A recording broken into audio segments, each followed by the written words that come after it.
అదరగొట్టే కారం రంగు రుచి ఆచి కారం పొడి. ఏపీలో జ్వరాలు వణికిస్తున్నాయి. ప్రస్తుతం స్క్రబ్ టైఫాన్ జ్వరాల కేసులు పెరుగుతున్నాయి. 26 జిల్లాల్లోనూ పాజిటివ్ కేసులున్నాయి. ఈ బ్యాక్టీరియా బారిన పడిన వారిలో చిత్తూరు, కాకినాడ, విశాఖపట్నం జిల్లాలు ఉన్నాయి. ఇది నల్లిని పోలిన చిన్న పురుగు పాకిన కుట్టిన ఈ వ్యాధి బారిన పడతారు. పురుగు కుడితే శరీరంపై నల్లని మచ్చ, దద్దుర్లు ఏర్పడతాయి. వారం 10 రోజుల తర్వాత జ్వరం, వణుకు, తలనొప్పి, కండరాల నొప్పులు, జీర్ణ సమస్యల రూపంలో ఇన్ఫెక్షన్ బయటపడుతుంది. సకాలంలో గుర్తించి చికిత్స చేయించకపోతే తీవ్ర శ్వాస సంబంధిత సమస్యలు, మెదడు, వెన్నుముక్క ఇన్ఫ్లెక్షన్ కు, మూత్రపిండాల వైఫల్యానికి దారితీసే ప్రమాదం ఉంది.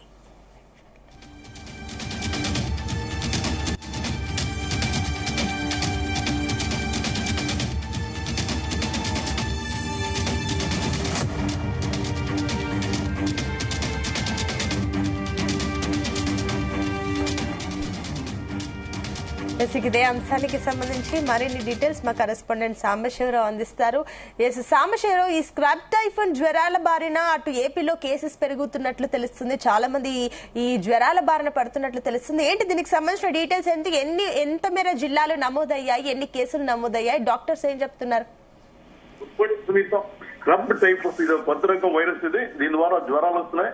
రాష్ట్ర వ్యాప్తంగా ఉన్న 26 జిల్లాల్లో కూడా ఈ పాజిటివ్ కేసులు ఉన్నాయని వైద్య ఆరోగ్య శాఖ అధికారికంగా ప్రకటించడం జరిగింది. ఇది స్క్రబ్ టైఫాన్ అనేది ఒక నల్లిని, గతంలో పల్లెటూరులో నలుక మంచాలు, పట్టి మంచాలను వాడేవారు. ఆ కాలంలో నల్లులు బాగా ఎక్కువ వచ్చేవి.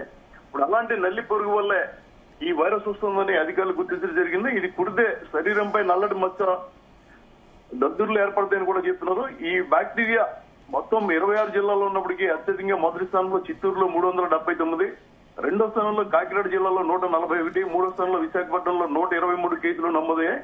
ఇది వైఎస్ఆర్ కడపలో 94, పొట్టి శ్రీరాములు, నెల్లూరులో 86, అనంతపురంలో 68, తిరుపతిలో 64, విజయనగరంలో 59, కర్నూలు 42, అనకాపల్లి 41, నంద్యాల 30 కేసులు. అంటే అన్ని జిల్లాల్లో కూడా కేసులు నమోదున్నాయి. ఇది టైఫస్ బారిన పడిన వారికి సాధారణ యాంటీబయాటిక్స్ వ్యాధి నయమయ్యే అవకాశం ఉందని చెప్తున్నారు. అవగాహన లేక కొంతమంది ఇది మామూలు జ్వరం అని చెప్పి వదిలేండు తీవ్రత పెరుగుతుంది. దీనివల్ల మరణాలు కూడా సంభవిస్తాయని వైద్య ఆరోగ్య శాఖ చెప్పడం జరిగింది. ఎవరికైతే శరీరంపై నల్లటి మచ్చలు, దద్దుర్లు, దురద వస్తే వెంటనే దీన్ని స్క్రబ్ టైఫస్ గా అనుమానించి ఎలిసా పరీక్ష చేయించుకోవాలని వైద్యులు సూచిస్తున్నారు. అయితే ఈ ఎలిసా పరీక్ష అనేది పట్టణాలు, నగరాలకు మాత్రమే పరిమితమైంది. ఎందుకంటే ఇది పల్లెటూరులో ఎక్కువ వస్తుంది. ఎందుకంటే ఈ మన పశువులు వినియోగించే పేడ ఉండడం, ఇలాంటి చోట పురుగులు వస్తాయి కాబట్టి గ్రామీణ ప్రాంతాల్లో ఎక్కువ నమోదవుతుంది. దీని తీవ్రతను బట్టి 6.3% మరణాలు నమోదు చేశారు. రాష్ట్రంలో ఇన్ఫెక్షన్ గుర్తించే పరీక్ష కేంద్రాలు కేవలం జిల్లా ప్రధాన ఆసుపత్రుల్లో ఉన్నాయి. పరిశీలిస్తే విజయవాడ, గుంటూరు, విశాఖపట్నం, కాకినాడ, రాజమండ్రి, తిరుపతి వంటి ప్రధాన ఆసుపత్రుల్లోనే ఈ ల్యాబ్లు ఉన్నాయి. ఇవి కాక పబ్లిక్ హెల్త్ ల్యాబ్లు అంటే ప్రైవేట్ ల్యాబ్లు ఉన్నప్పటికీ వాటిలో సరైన నిర్ధారణ కాదని కూడా వైద్యులు సూచిస్తున్నారు. ఎవరికైతే అనుమానం ఉందో వారు సంబంధిత ప్రాథమిక ఆరోగ్య కేంద్రాల్లో, అదేవిధంగా కమ్యూనిటీ హెల్త్ సెంటర్ లో తనిఖీలు చేయించుకుని వాళ్ళు పరీక్షలు చేయించుకోవాలి. వాళ్ళ అనుమానం ఉంటే జిల్లా ఆసుపత్రి సిఫార్సు చేస్తారు. కాబట్టి ఎటువంటి పరిస్థితుల్లో నెగ్లెక్ట్ చేయొద్దంటున్నారు. ఈ స్క్రబ్ టైఫస్ కీటకాల తాకిడి ఆగస్టు నుంచి ఫిబ్రవరి మధ్యలో ఎక్కువగా ఉంటుందని చెప్తున్నారు. ప్రస్తుతం ఇప్పుడు మన డిసెంబర్ కి ఎంటర్ అవుతున్నాం. ఈ కాలంలో చలి కూడా ఎక్కువ, దీనికి తోడు మంచు ఉంటుంది కాబట్టి ఇన్ఫెక్షన్ తొందరగా సోకుతుందని కూడా వైద్యులు సూచించారు. ఈ ఇన్ఫెక్షన్ సోకకపోయినా కేవలం ఈ కీటకం కుడితే కూడా అస్వస్థత ఏర్పడుతుందని కూడా వైద్యులు చెప్పడం జరిగింది. ముఖ్యంగా ఇది గతంలో అయితే పల్లెటూరులో అనేవారు, ఇప్పుడు కాంక్రీట్ జంగిల్స్ గా నగరాలు మారిపోయినప్పటికీ అపార్ట్మెంట్ కల్చరు, మున్సిపాలిటీలో డంపింగ్ యార్డ్లు పెంచేయడంతో తడి నేలలు, పొదలు, తోటలు, పొలాలు, పశువుల పక్కల్లో కూడా ఈ పురుగులు తిరుగుతాయని చెప్తున్నారు. దీనికోసమే ముందు జాగ్రత్త జరిగా ఈ మగవారు అయితే పూర్తిగా పులి చేతులను చొక్కా ధరించాలి, లేదంటే ఆడవారు కూడా పూర్తి స్థాయిలో జాగ్రత్తలు తీసుకోవాలి. ముఖ్యంగా కాళ్ళు, చేతుల విషయంలో జాగ్రత్త తీసుకోవాలని చెప్తున్నారు. అదేవిధంగా మనం ఇందాక చెప్పినట్టుగానే పాత మంచాలు, పరుపులు, దిన్నెలు కూడా కీటకాలు సరిపడే అవకాశం ఉన్నందున వాటిని మార్చుకోవడం, లేదంటే ఏదైనా మందు స్ప్రే చేయించడం చేయాలని చెప్తున్నారు.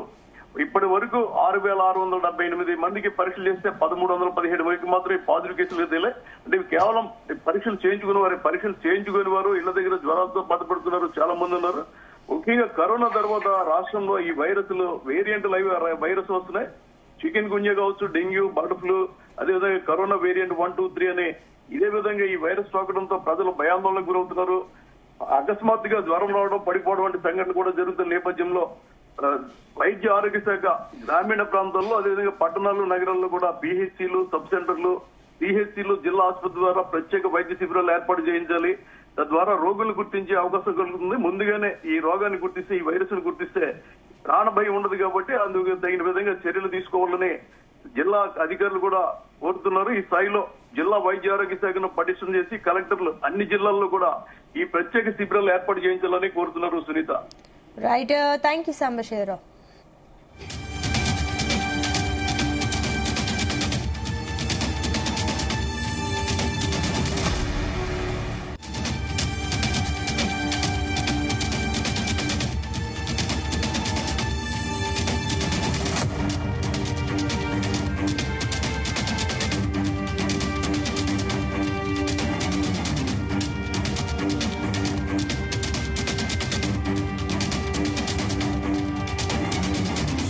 గుమగుమల వంటలే వంటలే తెరకొట్టే కారం రంగు రుచి ఆచి కారం పొడి.